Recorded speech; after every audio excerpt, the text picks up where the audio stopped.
Welcome.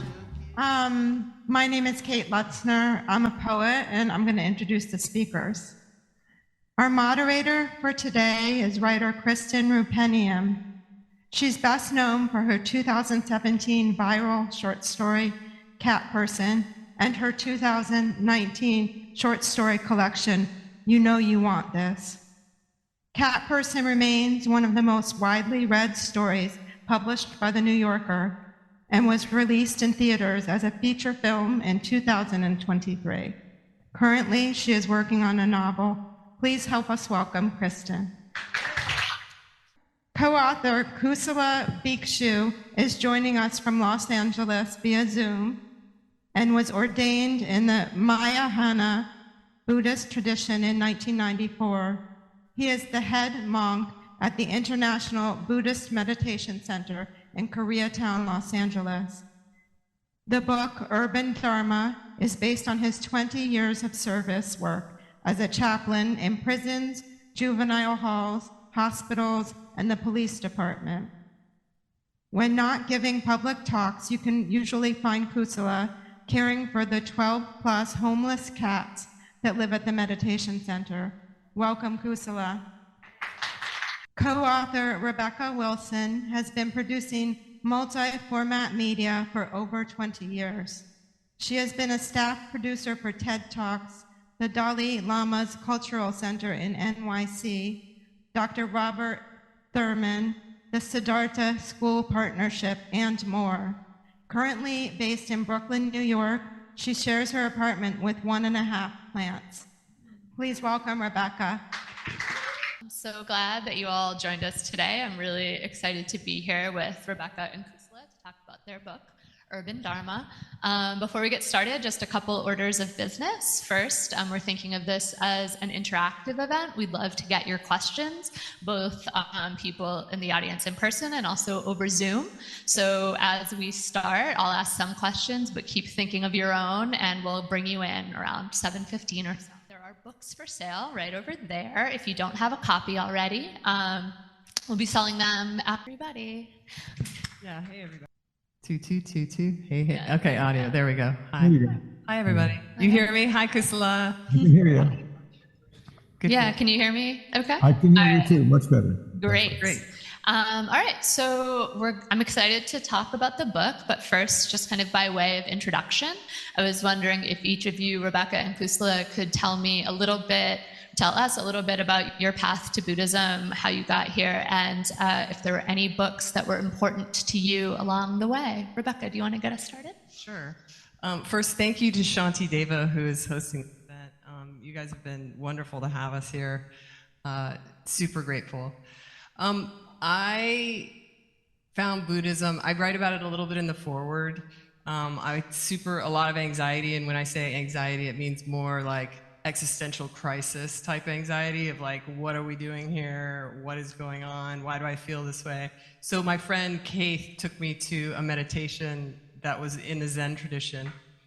And so I started going to that weekly and studying Zen, but I really wasn't that interested in the teachings. I was more interested in meditation.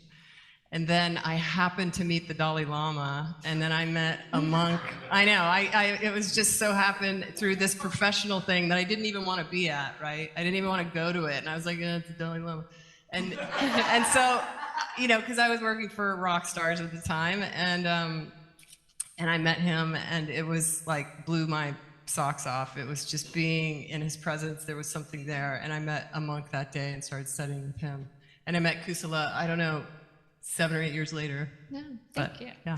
And Kusala, do you want to give us a brief introduction, say hello, and any books that have been really meaningful to you as you came to Buddhism? Yeah, I found Buddhism in like 1979, 1980. As I was getting close to turning 30, I knew I'd be dead soon because people over 30 died quickly. And I bought this book by Houston Smith called World Religions. And in that book, there was a chapter on Buddhism. And I said, yeah, that's what I want to be. I was non-religious up to that point. And I figured if I got a religion, I could die better than not having a religion. And so the next book I got was the phone book and the yellow pages when they still had yellow pages.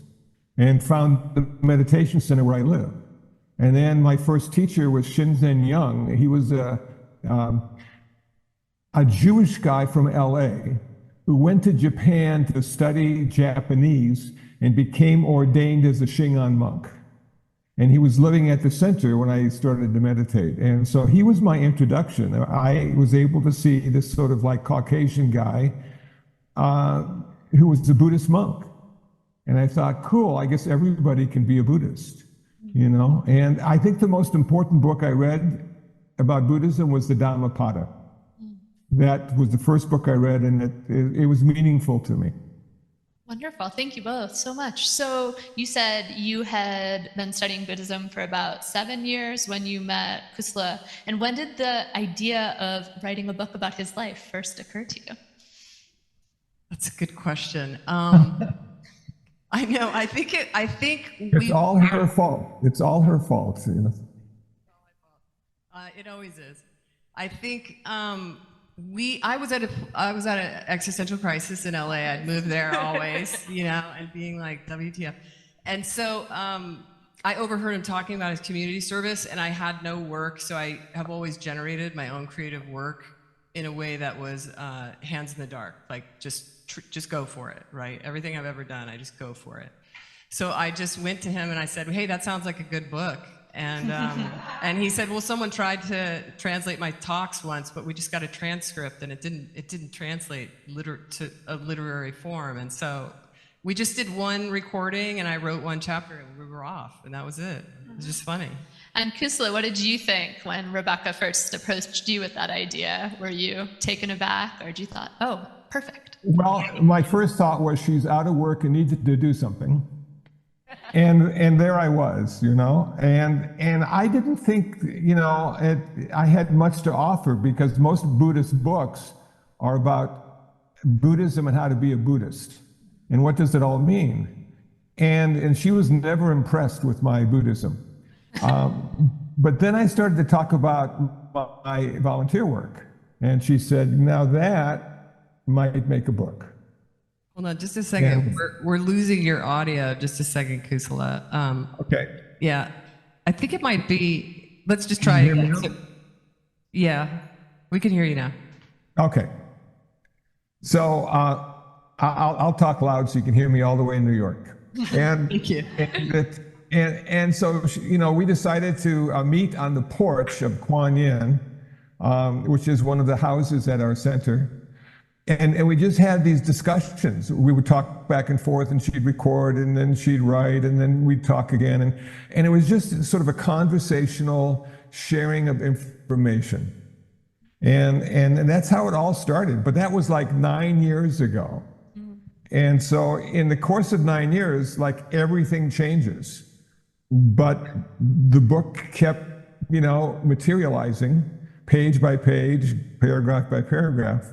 And it was more than I expected. I didn't expect much, because it was my story and I was sort of used to it. But Rebecca was able to find a way to make it interesting in a literary form. You know, as I talk about it, I always felt my talk was much more interesting than my writing. And she was able to translate that onto the page. Yeah, one of the things I really was struck by reading the book is how lively it is, how it really does capture the spirit of a conversation, even as it has a literary form. You can feel that energy. And I actually think that's a really great transition. Rebecca, if you wanted to read a passage or two from the book, so people can have a taste of it. So this is going to be about 5 minutes, but I just picked one scenario. So Kusala did a lot of work all throughout many community institutions in Los Angeles. This one is from his work as a police chaplain, which meant that he went through target training. He learned how to fire a gun. He got fitted for a bulletproof vest. He also had to go to the coroners and see dead bodies with all the other, this is all in the book, with all the other chaplains, which were from a variety of traditions, from Christianity to Muslim to Jewish. And he was always the only Buddhist one. He always jokes. There was always a joke that he was the second, but he never found out who the first was. And he was always asking, who was the first Buddhist chaplain? So anyways, this is his first ride-along. And we pick up a lot of these cops, they didn't know that he was going to be with them. So a lot of times he'd show up and be assigned to a squad car, and they would be a little disgruntled or not sure. You know, he was a liability, and nobody told them about him. So anyhow, but this, we're just picking up after they've been in the car a little while, and they're rolling up to like a police, a disturbance, a domestic disturbance. As we rounded the corner, the block near our destination, he shut off the sirens and lights, and I quietly coasted to a stop in front. The home was an average 1970s tan stucco with a gravel yard. Should I stay here? I asked, feeling a sudden nervous heat under my vest. I never imagined the moment I'd arrive on the police scene wearing a bulletproof vest with only about 43 hours of proxy training. Kind of defeats the purpose, wouldn't it? He said. I fell in behind him as we walked up the sidewalk. We stood at the door and took a beat, listening. Then he reached up and gave that perfect cop door knock. Quick, measured, and it meant business. Inside, a woman erupted in Vietnamese. I couldn't understand a word of it, but I didn't need to. Her suffering was obvious. A tall, lanky man matter-of-factly answered the door. He acted as if we were selling Girl Scout cookies. "Hello," he said with a smile. "Sir, we've received The screaming erupted again. It was coming from the back of the house. Sir, what's going on?" The man's posture collapsed as he rubbed one eye. "Everything's fine. It's my wife. We're just fighting." The man didn't move. "Any physical altercations tonight?" "No." "Well, someone called, and that's why we're here. Can we come in?" Worry washed through his eyes. It's routine that we look around and make sure that everyone's all right." The woman started up again, and whatever she was shouting, it was the same thing repeatedly, except now she had tears in her voice. The man erupted, "Shut up, it's the police." She fell silent. None of us moved. An invisible thread of pause connected us all. "Sir, can she come to the door?" "No, she's drunk." He rubbed his eyes again. The officer stepped into the door frame. The man exhaled, tired and defeated, and stepped aside, letting the front door swing wide. "You can come in, but she's really drunk." 2 Asian silk paintings hung on the wall of the living room. A Jack in the Box commercial played on a muted TV. The big white bubblehead Jack drove the family along in the station wagon. "Usually she just passes out," the man said, "but she's had a lot of coffee today." "Ma'am," the officer called with the perfect blend of compassion and authority. "Ma'am, my name is Officer Devin, police. I'm here to check your welfare. Can you step out here for a second?" "Ma'am, if you don't come out here, I have to come back in there," said Officer Devin. The man looked away, his face souring. Officer Devin stood in the hallway looking at the closed door. The slit of light lined the bottom. "Okay, could you please just have a seat on the couch for us then?" The man did, and Officer Devin continued to walk down the hallway. We stood outside the door. "Ma'am, I'm a police officer and I'm coming in. I just need to confirm that you're not hurt." The silence bled out from under the door. "We're coming in now," Devin said, and he rested his hand on his gun and then turned the knob and pushed open the door. We both stood looking. Large shards of jagged glass. Oh, I missed a part. This is important. So before he goes down the hallway, the man says, "She threw an alarm clock at me," he blurted, "and a huge mirror on my door broke. That's probably why someone called you," he confessed. Okay, I had to go back for that, right? I had to go back. So we stood looking. Large shards of jagged glass stuck up like butterfly wings from the shag carpet. Tangled in the mess was a 1980s snooze bar alarm clock. The woman was in her 60s and was sitting on her bed. She stared vacantly in our direction but didn't seem to grasp that we were here. She had a slight sway of drunkenness. "Are you all right?" Devin asked. Her eyes were swollen, her cheeks were wet, but she wasn't crying now. "No," she said. "Are you hurt?" "Yes," she said. Officer Devin stepped into the glass and it crunched like grape nuts under his boots. "Where are you hurt, ma'am?" She pointed at her chest. "Sad," she said. I noticed a small shrine set up in the table next to the closet. Lit with electric candles, various trinkets surrounded the picture of a youthful Vietnamese man. She looked at me and pointed to the glass on the floor. "Shoes," she said. I went to the front door where I'd seen the shoes and returned with a black pair of slippers. Looks like your foot's bleeding, Officer Devon said. I handed her the slippers, and her eyes awakened from their drunken haze, registering the kindness of a stranger. Thank you so much. Kusala, I'm curious, from your perspective, what is it like to hear your story kind of shaped and read back to you like that? Does it change your perspective on any of the things that you remember? Yeah, well, of course, it changes everything. We talked about this 9 years ago.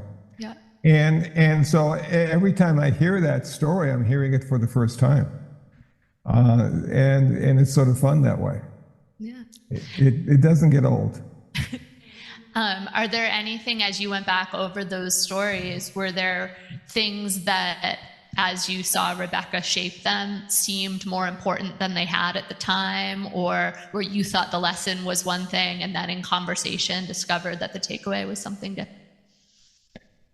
No, I never looked at it as a lesson. I think that's probably, why it was difficult for me to think of it as being a book. And some of the things I think that are in the book, I'm not sure, but for instance, when the officer and I would go out for our lunch break or our dinner break, he would always sit against the wall looking at the door in case something went down. And he didn't like the idea of having the food cooked in the back. So we did a lot of buffets with pre-cooked food. So he could see, that it wasn't being tampered with. And those kind of things I thought were interesting because I hadn't thought about them before. And when I was in the police car doing the ride-alongs, nobody ever looked at us. We'd pull up to a stoplight and everybody would just look straight ahead, not to the left, not to the right. They didn't want to get caught for whatever reason, And so I thought that was sort of interesting that we became invisible in some cases or very visible in other cases.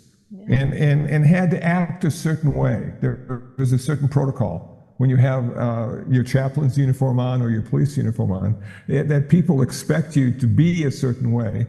And that's what we tried to live up to. And of course, being the chaplain, it was kindness and compassion. Being the police officer, it was authority. Right.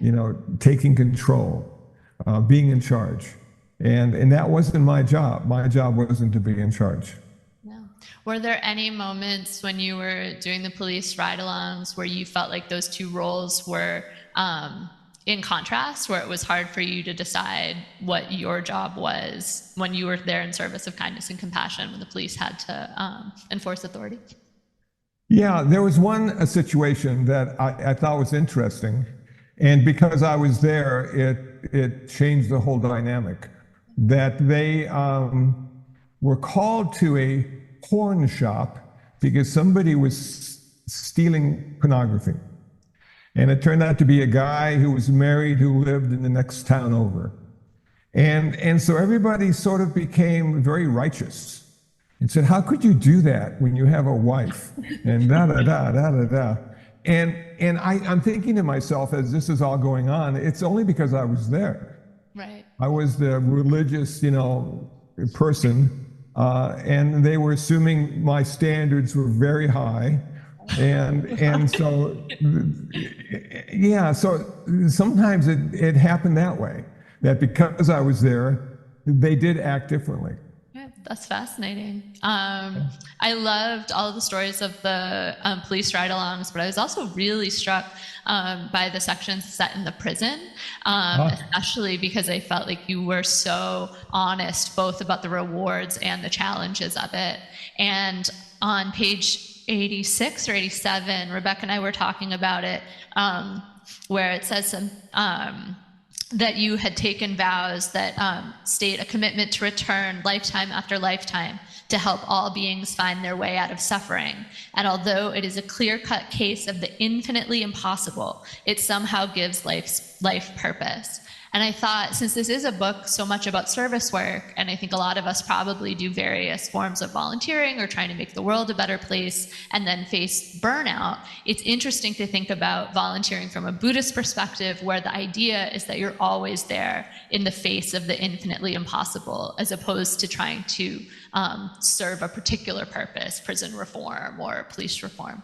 And I was wondering if you just talk a little bit more about, I know you said the book isn't there to teach lessons, and I feel like there's absolutely nothing didactic about it, but for people who are curious about what it might mean to do service work from a particularly Buddhist informed perspective, what you noticed and what you might suggest to them. Yeah. Yeah, well, the first thing, you spoke about the bodhisattva vows, that, as opposed to the Theravada tradition, if I can get nirvana, I'm taking it, because I don't want to ever come back again. And the Mahayana are going, the suffering beings are infinite. And we've chosen to look at Buddhism just a little differently. And I thought to myself, well, it is sort of it does add purpose to your life and your many lives, and it gives you something to do.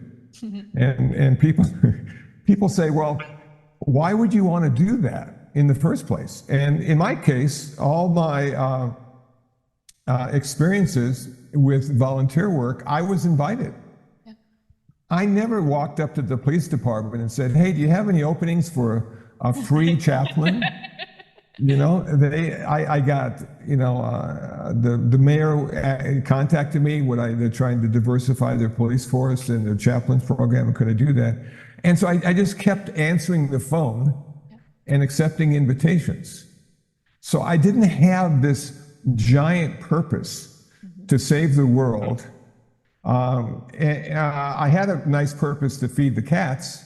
Yeah, that was doable every day. But to save the world, no. The world's always been messed up, and it always will be messed up forever and ever. And so people say, well, how can you not get depressed? Well, the idea is that it's never been different than this. And our job really isn't to save the world. Our job is to reduce suffering.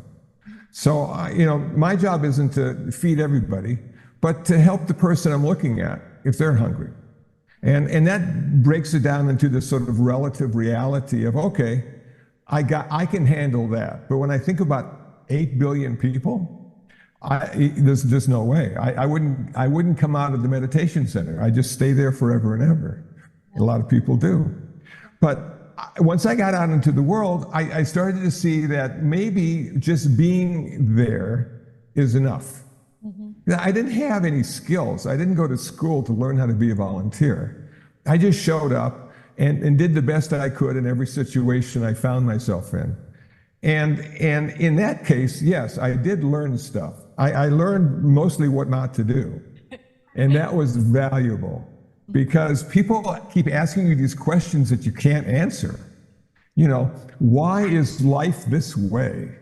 And how can you answer that? You could say, well, it's karma, or it's because you live in Los Angeles, or it's because you're in California. You can do that kind of stuff, but that's not a real answer. So I would just, most of the time, listen to people, and did I ever save anybody? Did I ever help anybody? I have no indication that I did. I just kept showing up, and I'd put in my time, and I'd leave. And then I'd go back. And the police department was 7 years. So now it's like 7 years, and I'm thinking to myself, how long am I supposed to do this? How long does a volunteer? Yeah. Is 7 years good enough? I thought, that might be good enough. Yeah. But then the phone rang again, and somebody else said, hey, I heard about you.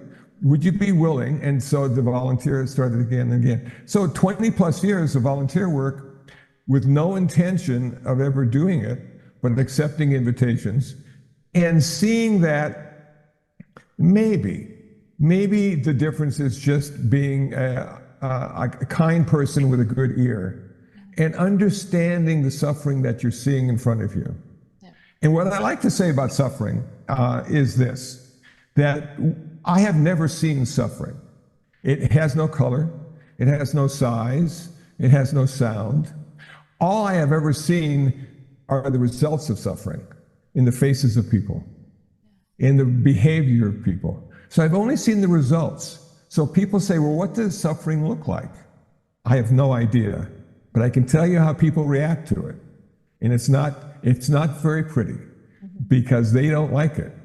So, I learned a lot about suffering, and I'm able to sort of, in my own suffering that I go through, just being a human being, I'm able to apply some of that to myself as well. And so the journey of ultimately was not to help people, but to heal myself in a really sort of spiritual way, which is odd, because that was not my intention. I thought I was fine. That's But then beautiful. I realized, no, I'm like everybody else. That is so lovely to hear, and I think really helpful to me when I think about going out in the world and putting down that idea that I can or have to make it better. You sort of touched on it, and one of the things I liked in a lot of the stories was how you were encountering so many people with such a wide idea of what Buddhism was, what a Buddhist should do, and what you were there to accomplish. And I'm curious if there were any questions that people asked you about Buddhism that really stumped you or stuck in your mind as you were talking to people. Were there any questions that you really didn't know how to answer? Probably, but I can't recall any. I'm actually gifted with the gift of gab. Uh-huh. So, I generally talk about myself and how I see Buddhism. Yeah. I'm not a scholar, so I don't go in that direction. I can appreciate scholars, and I like to listen to them occasionally, but basically they're talking to four people. The four people that actually understand what they're saying. Yeah. And so I always felt it better to talk to the heart. Yep. And so my answers were generated from just my experience of life and my understanding of Buddhism, which is constantly evolving into something else. I mean, you start with the Dhammapada, and then you go here, and then you go there, and then you like Theravada, and then you really like Zen for a while. And then Vajrayana is sort of cool because it's got all the bells and whistles. And you just go through all this stuff, and so what does it all mean? I suppose it means that ultimately you find a place of peace in the chaos because of all of that Buddhism stuff. That sounds pretty nice. Yeah. Becca, this book was 9 years in the making. Can you talk a little bit about how the process of writing it changed you or shifted your perspective on your practice? Yeah, I think, Kusala, you really talked about it. I would write up the whole bones of the story and then go to him with the wisdom parts. Like, what do we do? What do we put in for the wisdom parts? Because he's a monk. And so I thought it was going to be some big reveal, right, about answers, but he really just touched on it. It's about showing up. And so I learned a lot about that in myself. When you're in a hopeless room, like with somebody who is dying of cancer, with somebody who has no future due to mental illness or a variety of reasons, how do you stay grounded? And what you don't do, you just be there, like what he talked about, and you try. For me, that's what changed me. And I think that was I was always looking for the pot of gold answer, and there just isn't for me. And I kind of learned that through you, Kusala, like just exactly what you just said. So that's what I would say.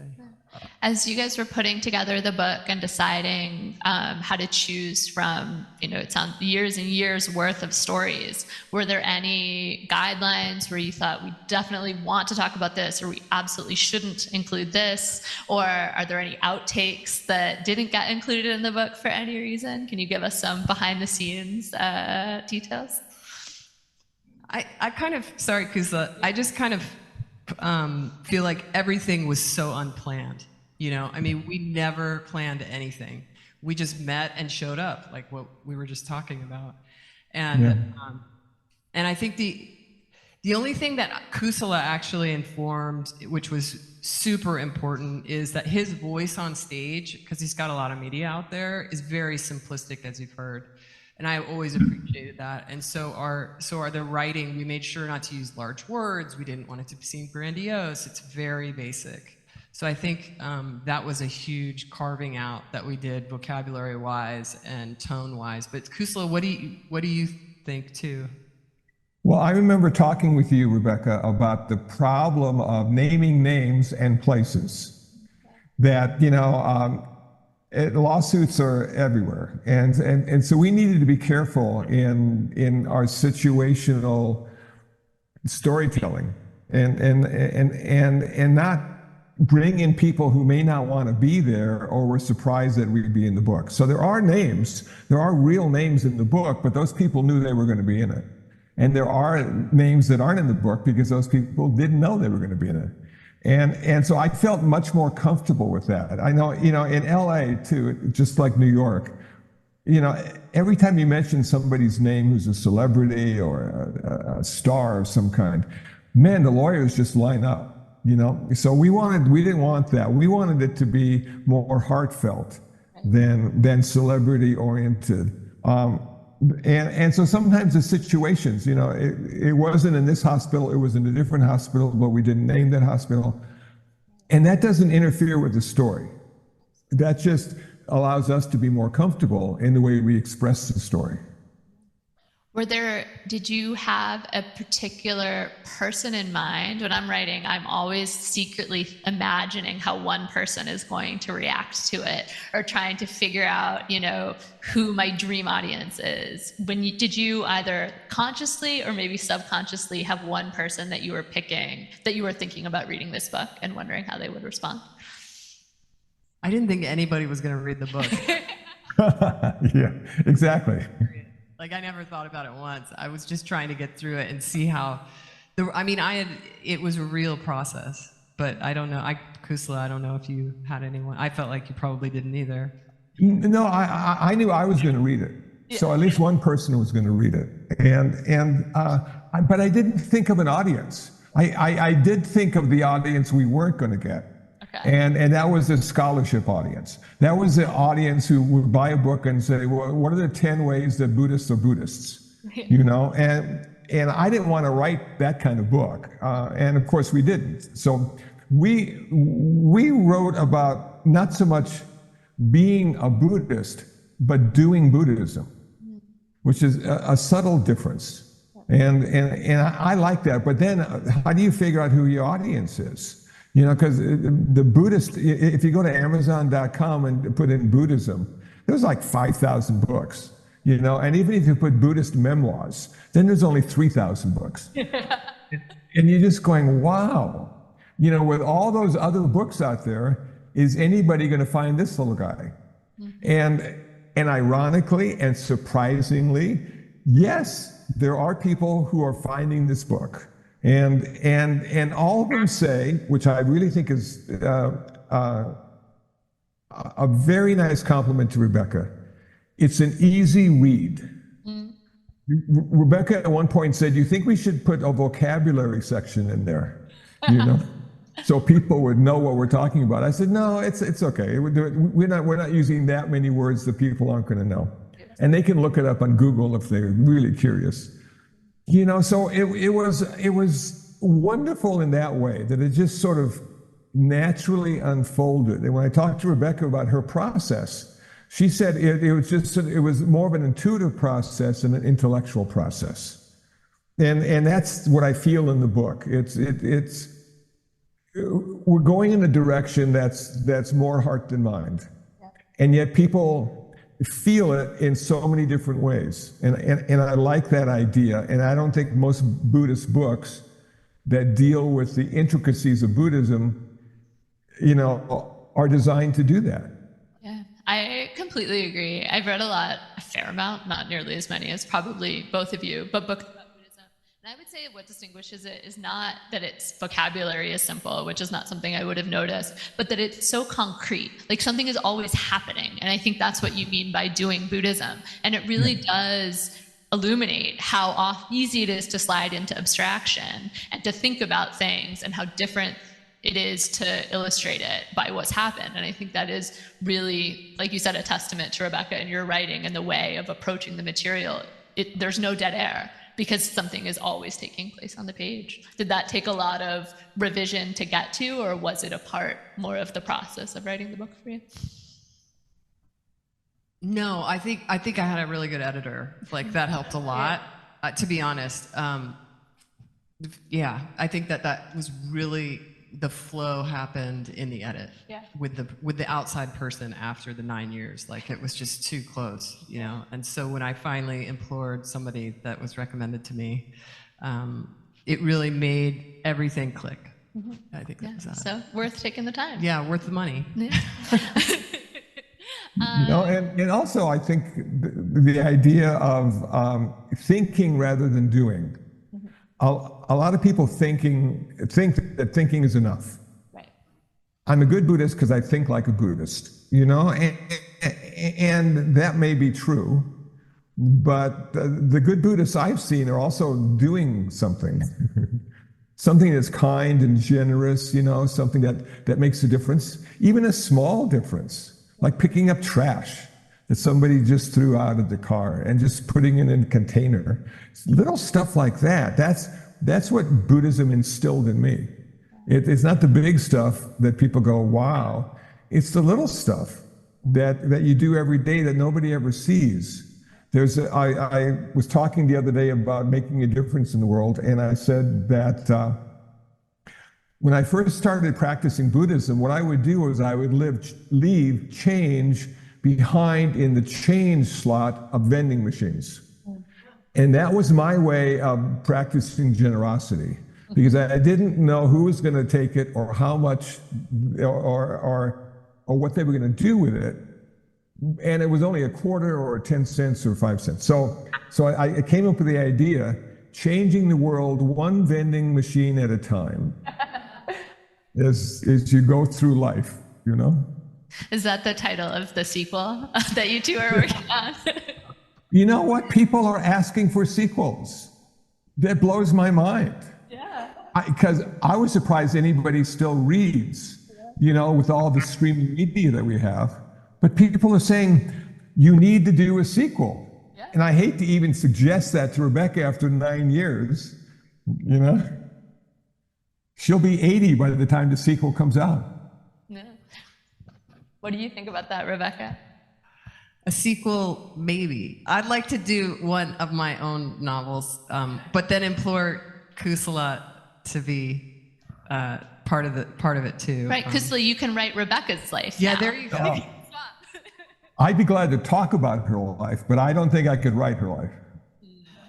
No, I want to make sure we have time to hand it over to audience questions, but I just wanted to make sure before I turned it over, if there was anything you wanted to leave people with, like hopes you have for the book when you put it out into the world, any lessons that you wanted to say people take away?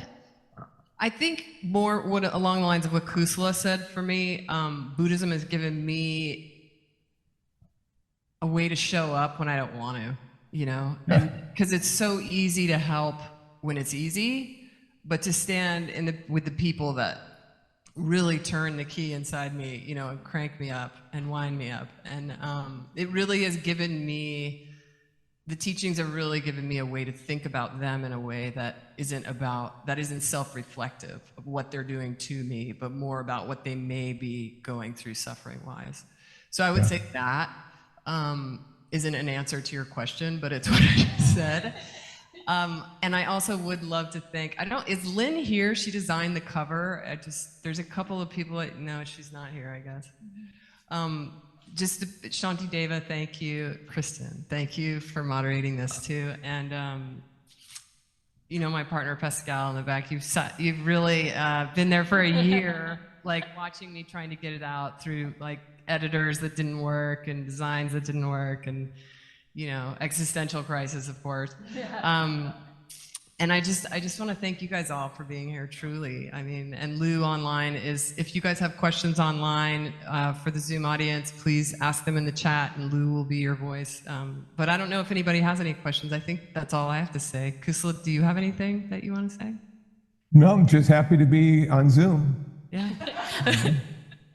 I didn't have to fly to New York. Thank you, Kusala. Well, thanks, everybody. Thanks, you guys. Here, round of applause for So we have about 10 minutes for audience questions, and so that the people on Zoom can hear, we're going to pass around this mic, and also the people on Zoom, you should feel free to ask questions.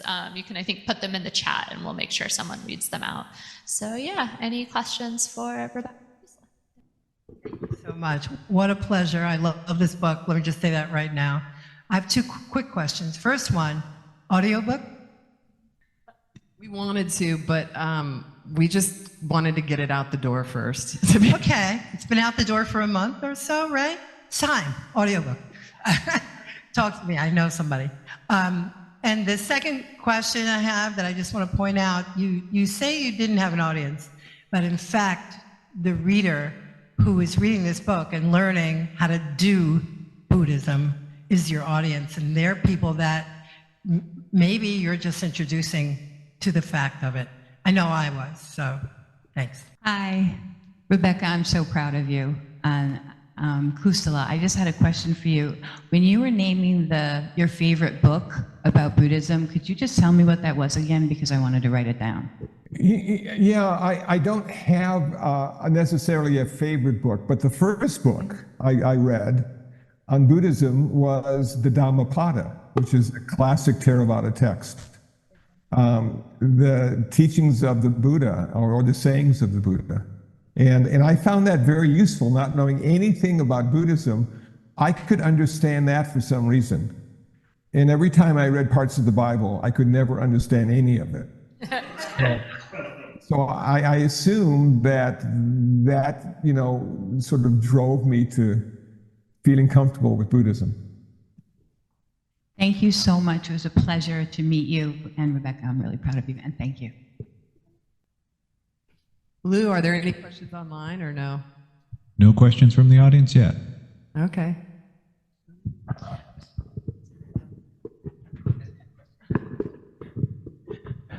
So it took you 9 years to do this. Thank you for being persistent and not giving up, because we really, really love this book. Kusala, what in the meantime, what has been keeping you busy other than the cats? In the meantime, what? What has been keeping you busy other than the cats? Okay. Yeah, the cats are my daily practice. I feed them twice a day. But what keeps me busy is my social media. I'm up at 4:35 every morning posting on Facebook. And that's become sort of my primary practice in the morning. And in LA, 4:35 in the morning is the best time to be awake, because it's before most people do wake up, and it's almost quiet. And then I've got a YouTube channel, and I have my Apple podcast, and I have all that kind of stuff. And what I really like about that is I don't have to go anywhere. I can sit here, and I don't have to smell good, I don't have to look good, and I can just come in contact with thousands and thousands of people, and post a picture that's 10 years old and look really nice. And so it works out well. So the social media is what keeps me busy most of the time. But ironically, I still get the occasional call, hey, can you come and talk to our church? And I've got an upcoming talk at a Unitarian church here in Los Angeles. And so that's always exciting to finally get back into the world and give a presentation, because I like being a presenter. I still have stuff to say, and people seem to be interested in what I say and how I say it. And for the most part, they like my sense of humor as well. So for me, it's a win-win. I haven't gone to the open mics yet, but maybe one day that'll be next. Bring your harmonica. Yes, the harmonica. Hi, Yeah. I have a question for Kusala. I read the book. I loved it. I'm very interested in how you, as for your teachings and your, I work in healthcare, and I was really moved by a lot of the stories that you were able to just be with people. But one of the things that really, when you were, I guess rejection isn't the right word, but when you, there was a woman who was dying, and she asked you to, but you seemed to well, I don't know exactly how you feel because it's a book and I'm sure there were other feelings around it, but you seem to move on and do the next thing. And how do you do that on a daily basis? Yeah, moving on to the next thing. Yeah, that's always difficult because we have to let go. And so the woman that we're talking about in the book, there was one point where, I was asked to, give my opinion and back up the family and all that kind of stuff. And I'm not a trained medical professional. So the doctors and nurses need to do that. I'm just there to give somebody a chance to talk and maybe talk about suffering and maybe figure out how you can suffer less.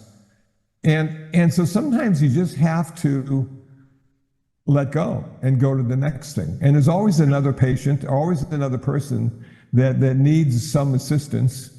And it can be difficult for the heart, not so much the mind, because you can intellectualize why it's important to leave, but it pulls on the heartstrings a bit. And I didn't like that at first because I didn't want to feel anything. But then I realized that my job is to feel something. It's not to go in there and be indifferent. It's to go in there and have equanimity, the balance of mind. And so that was a real big teaching for me. Another teaching was the woman who was dying, and her mother was living in the room with her while she was dying. I think she was 24 or something. What blew my mind was every time I walked in that room, I was in this giant present moment with no past or future.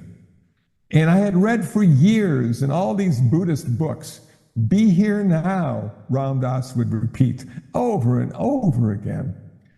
But when you're in the now and there's no past or future, it is very difficult because we're so used to projecting into the past or into the future.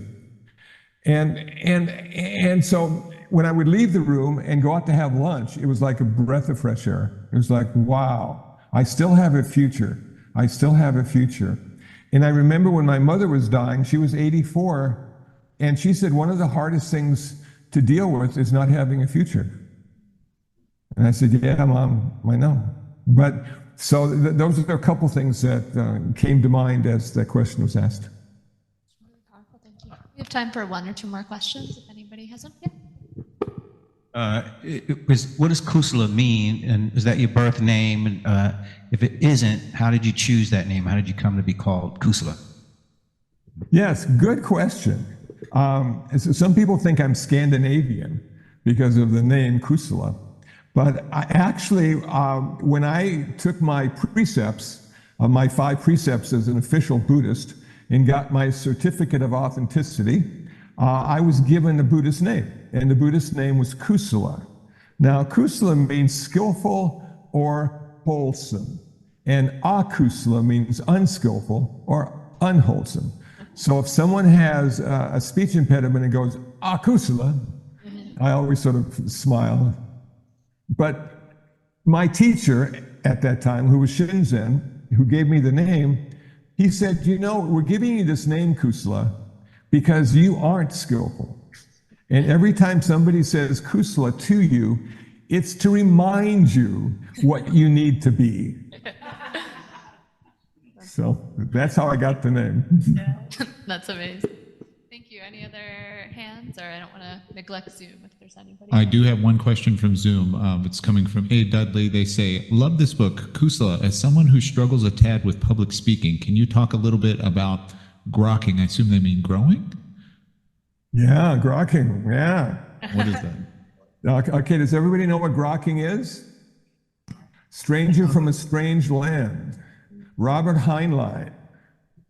Michael Smith, I think his name was. So grokking means to intuitively take in everything at once, instead of intellectually dissecting and looking at pieces and then putting them together. So public speaking ultimately is about grokking the audience. And the audience just sends these vibes to you. And then you can accept them or reject them. But there's this little dance that happens as the audience continues to listen and encourage. Now, one of the techniques that I use in my public speaking is I have a rather odd sense of humor. And it's paradoxical because life is paradoxical. And I see these things and I try to interpret them, and they often end up in my presentations. And sometimes there'll be little chuckles, and sometimes there'll be actual laughter. And what's that telling me? It's telling me that everybody is still listening because they're laughing. So public speaking is really this sort of interaction, and they have become you, and you have become them, and that's what grokking is all about. And I had no idea when I read the book back in the 70s what it was about, but now it's making more and more sense, and it seems to be very Buddhist. And if you read any of Robert Heinlein's books, he oftentimes talks about cats as well. And I thought, maybe that's why I'm stuck with cats now. I just posted something today. As a man said to the universe, I do exist. I do exist. And the universe said, I'm glad to hear that. I've got some cats that need to be looked after. And I'm going, there you go. That's what you get for existing. I could talk about Buddhism, science fiction, and cats all day long, but that is pretty much our time. So I just want to have another round of applause for Kusala.